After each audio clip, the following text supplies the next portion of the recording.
Hello,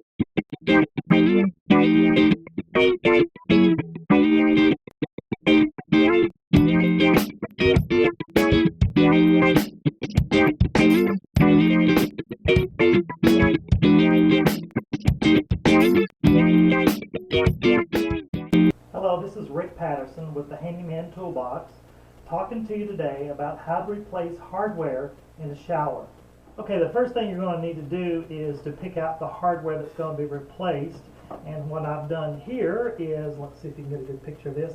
What I've done here is just gotten a Pegasus Luxury at hand, and it's the tub and shower set. And I got this at the local hardware store. Just pick out whatever brand you want, whatever colors and finishes that you want to be replaced, and go ahead and do that. The items you're going to need for this job are a pair of pliers, crescent wrench, straight edge, screwdriver, Phillips screwdriver, joint compound, plumber's putty, Teflon tape, and clear or white silicone. What we're going to do here is remove the tailpiece coming out of the wall. So I'm going to go ahead and do what I need to do here in order for that to happen. Now this particular connection is soldered on, and it's safe to disconnect. There's a lot of corrosion inside here, and so we're going to take a little bit of second just to disconnect this from the wall. What I'm going to do here, just take this. Now of course I have to go counterclockwise, so I've got a tool here that will actually open up like so, and it'll bear down on this. So you have to be very slow and deliberate when you make this disconnection.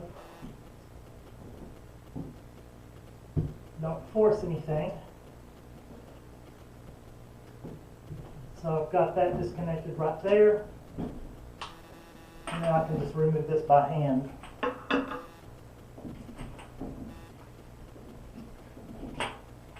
And there you have it. I'm going to show you a shot what it looks like on the inside here. Now, as you can tell, that's my connection there. And so I'm going to go ahead and put the new piece on here and then connect everything out.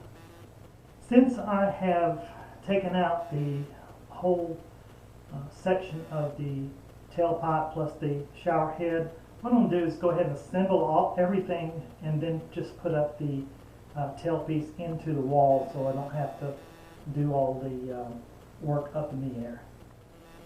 Okay, so what I've done here is I've already applied the Teflon tape and the compound on this end, so I'm going to do the same thing here. I'm going to show you how to do this.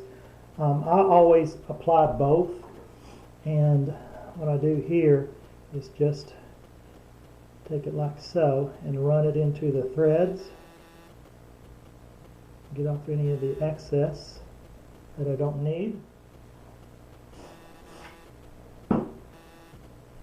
Then I take the Teflon tape. Now what I do with the Teflon tape is I look at what's going on right here with the tape, and I know facing me I'm going to go clockwise around just like so and just run this tape, and I kind of pull a little bit as I'm applying this, and then when I get finished I just pull it real tight and so it snaps.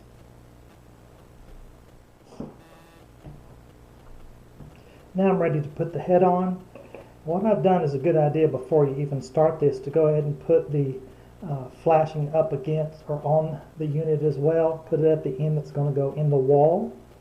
So I start there, and now what I do is just turn this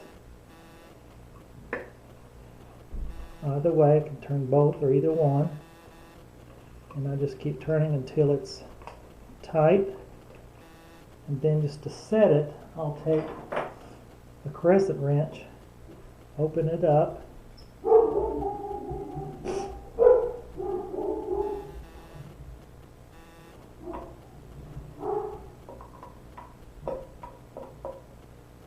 What I'll do there is just open it up, take it and turn it a few times until it's completely tight.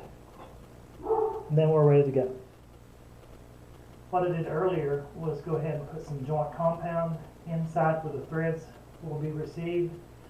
And this is just to ensure that it does not leak. And the reason I use both compound and tape, I don't have any leaks whatsoever. And so I prefer to use it this way. Some people say it's overkill, you don't need it. But in my head, the worst thing I can have is a water leak, and I just don't want one. So what I do here, you have to be very patient and get it in there correctly.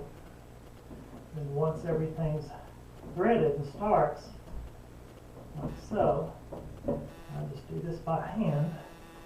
You don't want to overdo it and break the solder joint. Well, that looks pretty good right there. Now once I'm finished, then I can just push the cover back on, and then I'm complete. This has been Rick Patterson with the Handyman Toolbox. Thanks for listening.